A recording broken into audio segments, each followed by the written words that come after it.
तो आज हम पढ़ेंगे अर्जुन का संशय।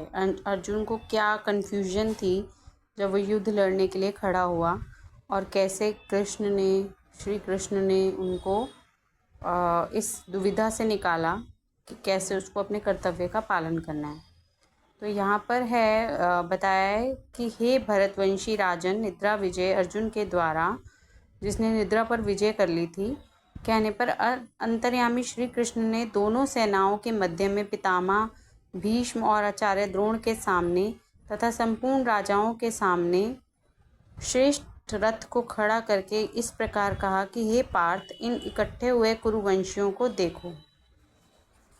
उसके बाद पृथावंदन अर्जुन ने उन दोनों ही सेनाओं में स्थित पिताओं, पितामहों, आचार्यों, मामाओं और भाइयों, पुत्रों, पौत्रों तथा मित्रों को, ससुरों को और सुहृदों को भी देखा। तो यहाँ पर ना इसको अर्जुन को क्या हो रहा है कि यहाँ पर लिखा हुआ है कि उनके भीतर ना ऐसा भाव आ रहा था, अपने कुटुंब को देखकर ममता युक्त, मोह युक्त हो रहे थे। वो मोह जागृत हो रहा था कि मैं इनसे क्यों युद्ध करूं।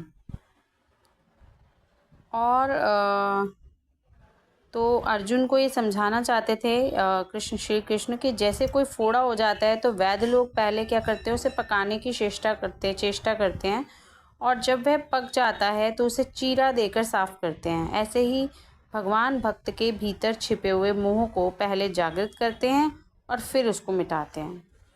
तो यहाँ पर भी है एक पॉइंट कि कौटुंबिक स्नेह और भगवत प्रेम, इन दोनों में बहुत अंतर है। कुटुंब में ममता युक्त स्नेह हो जाता है तो कुटुंब के अवगुणों की तरफ ख्याल जाता नहीं है। मतलब कि अगर हमें किसी में ममता या स्नेह उत्पन्न हो जाता है अपने ही परिवार के किसी पर्सन के अंदर, तो हमारा उसके जो अवगुण हैं या उसके जो वर्च्यूज़ हैं या वाइजेस हैं उनकी तरफ ध्यान नहीं जाता है, लेकिन बस ये याद रहता है कि ये मेरे हैं। मतलब सच्चाई की तरफ ध्यान नहीं जाता कि, और जब तक सच्चाई की तरफ ध्यान नहीं जाएगा तब तक हम उस चीज़ का इलाज नहीं कर पाएंगे और फिर लास्ट में क्या होता है कि प्रॉब्लम हमें ही क्रिएट होती है ना। तो ऐसा ही भाव रहता है। और यहाँ पर बेसिकली युद्ध के बारे में बात नहीं करी है, यहाँ पे कर्तव्य के बारे में बात करी है कि एक तरह से जैसे उसको अपने परिवार के प्रति मोह ममता हो रही थी, लेकिन अगर वो कहीं गलत हैं, उसके जो फैमिली मेम्बर्स हैं रॉन्ग है, तो उस रॉन्ग को करेक्ट करना ये अर्जुन का कर्तव्य था। तो यहाँ पर ऐसा ही भाव रहता है। कौटुंबिक स्नेह में क्रिया पदार्थ और भगवत प्रेम में भाव, जो जब फैमिली में प्यार रहता है तो शरीर आदि की तरफ भाव रहता है, और जब ईश्वर से प्रेम रहता है तो ईश्वर में मुख्यता रहती है भाव की, जो है प्रेम की। और कौटुंबिक स्नेह में मोह रहता है और इसमें आत्मीयता मुख्य होती है भगवत प्रेम में। और कौटुंबिक स्नेह में हमेशा अंधेरा रहता है और भगवत प्रेम में प्रकाश रहता है। मतलब अगर फैमिली में रहते हैं तो हम अंधे बने रहते हैं, बस हमारे फैमिली मेम्बर को ये ना हो जाए, वो ना हो जाए, या अगर वो कुछ गलत काम कर रहा है तो हम उस पर पर्दा डालने की कोशिश करते हैं। तो भगवान प्रेम में अगर कोई तल्लीन होता है तो कारण कर्तव्य पालन में विस्मृति हो जाती है और भक्त कभी कर्तव्यच्युत हो ही नहीं सकता है और वो कर्तव्य अपना अच्छे से निभाता है। और कौटुंबिक स्नेह में कुटुंबियों और भगवत प्रेम में भगवान की प्रधानता रहती है। उसके बाद पृथानंदन अर्जुन ने, ये मैंने आपको पढ़ा दिया था कि उसने सब अपने फैमिली मेम्बर्स को एक बार देखा जब युद्ध शुरू करना था, तो अपनी अपनी जगह पर स्थित उन संपूर्ण बांधवों को देखकर वह कुंती नंदन अर्जुन अत्यंत कायरता से युक्त होकर विषाद करते हुए ऐसा बोले। तो जब उन्होंने अपने फैमिली मेम्बर को देखा और उन्हें लगा कि इन पर मुझे शस्त्र उठाने हैं, तो बहुत ही अंदर से डर गए कि मैं इनके ऊपर कैसे शस्त्र उठा सकता हूँ।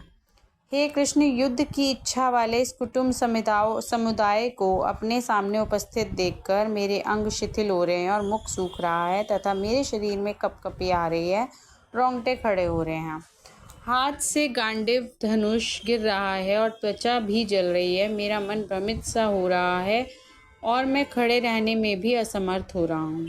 तो वो बहुत ही परेशान हैं अभी यहाँ पर अर्जुन के क्वेश्चन चल रहे हैं और वो परेशान हो रहे हैं अपने कुटुंबियों के साथ युद्ध करने में। हे केशव, लक्षणों को शकुनों को भी विपरीत देख रहा हूँ, युद्ध में स्वजनों को मारकर श्रेय भी नहीं देख रहा हूँ। तो वो कह रहे हैं कि मैं अपने ही परिजनों को मारूंगा तो इसमें मुझे क्या फ़ायदा होगा। हे कृष्ण, मैं ना तो विजय चाहता हूँ, ना राज्य, ना सुखों को। हे गोविंद, हम लोगों से राज्य क्या लाभ, भोगों से क्या लाभ, अथवा जीने से क्या लाभ। तो यहाँ पर वही कह रहे हैं अर्जुन कि मैं इन सबको मार भी दूंगा तो मुझे क्या फ़ायदा, मैं खुश तो रह नहीं पाऊंगा। जिनके लिए हमारी राज्य, भोग और सुख की इच्छा है, वे ये सब प्राणों और धन की आशा का त्याग करके युद्ध में खड़े हैं। तो वो बोल रहे हैं कि अगर हम ये सुख की इच्छा रख रहे हैं, ये सब तो यहाँ पर लड़ रहे हैं, मर जाएंगे, उसके बाद हम क्या सुख भोगेंगे। आचार्य, पिता, पुत्र और उसी प्रकार पितामह, मामा, ससुर, पौत्र, साले तथा संबंधी प्रहार करने पर भी इनको मारना नहीं चाहता। हे मधुसूदन, मुझे त्रिलोकी का राज्य मिलता है तो भी मैं इन्हें मारना नहीं चाहता। पृथ्वी के लिए तो मैं इनको मारूं ही क्या। तो बस ये बोल रहे हैं कि यहाँ पर एक मतलब वो नहीं लड़ना चाहते हैं अर्जुन, और वो बस बार बार ये कह रहे हैं कि मुझे इतना सब कुछ पाकर क्या ही मिलेगा, पृथ्वी के एक टुकड़े को पाकर क्या मिलेगा, मैं इसके लिए इनका वध नहीं करना चाह रहा हूँ।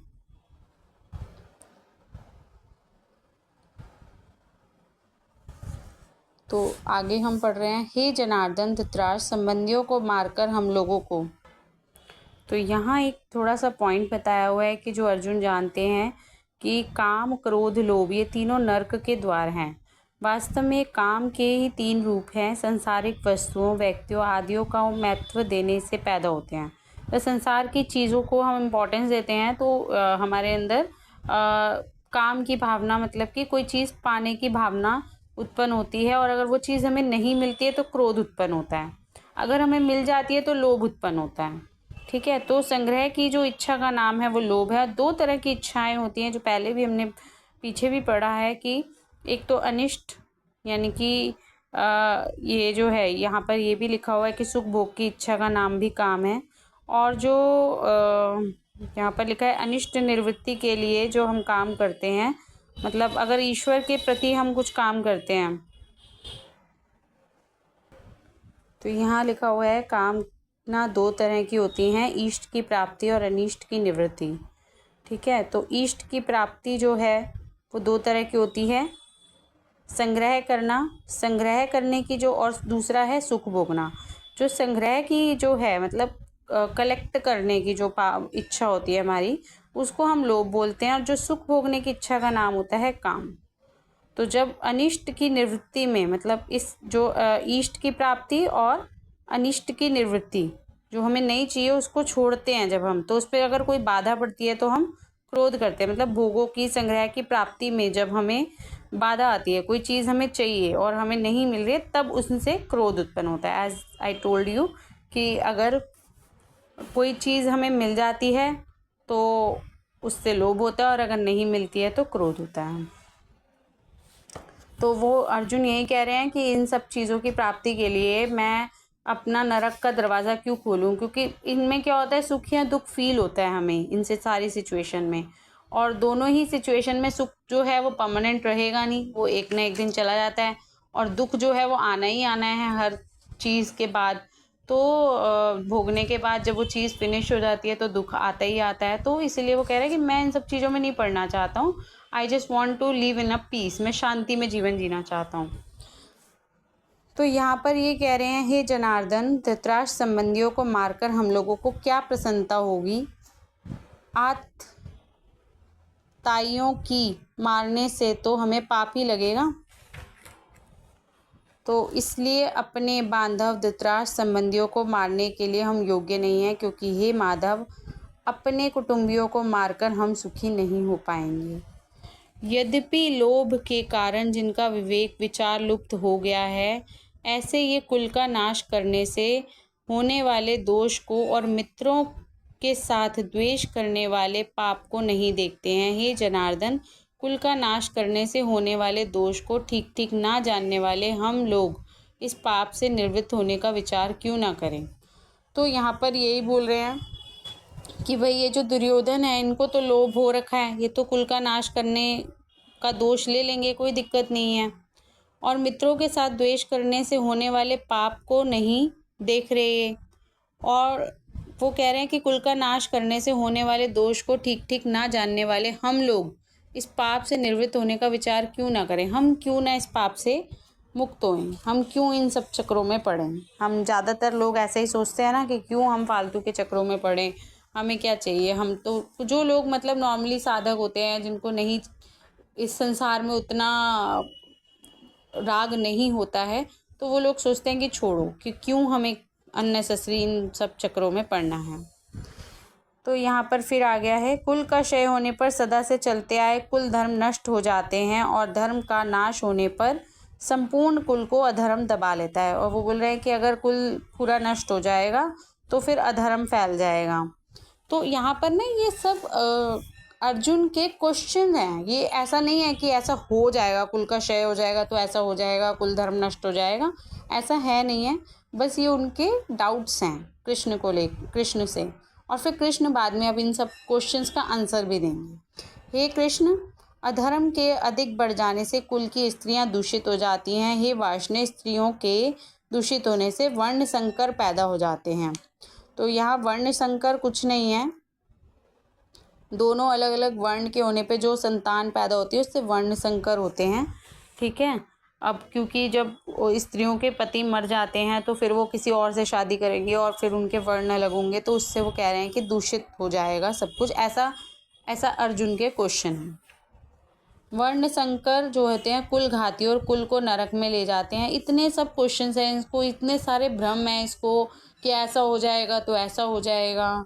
तो अभी ये सिर्फ क्वेश्चंस हैं उनके, वो हैं, ये सच नहीं है। जो भी अभी ये क्वेश्चन है ये सच नहीं है। इनके राइट आंसर जो है अभी कृष्ण देंगे। नरक में ले जाने वाला होता है श्राद्ध और तर्पण ना मिलने से इन कुलघातियों के पितृ भी अपने स्थान से गिर जाते हैं। जैसा कि हम लोगों को भी ऐसे इतने सारे भ्रम है ना कि अगर हम ऐसा नहीं करेंगे तो ये हो जाएगा, वो हो जाएगा। तो इसी में ही गीता में ही अब इनके आंसर्स होंगे बाद में। पहले हम क्वेश्चन सुन लेते हैं। इस वीडियो का टाइटल भी क्वेश्चंस अर्जुन के प्रश्न के नाम से होगा।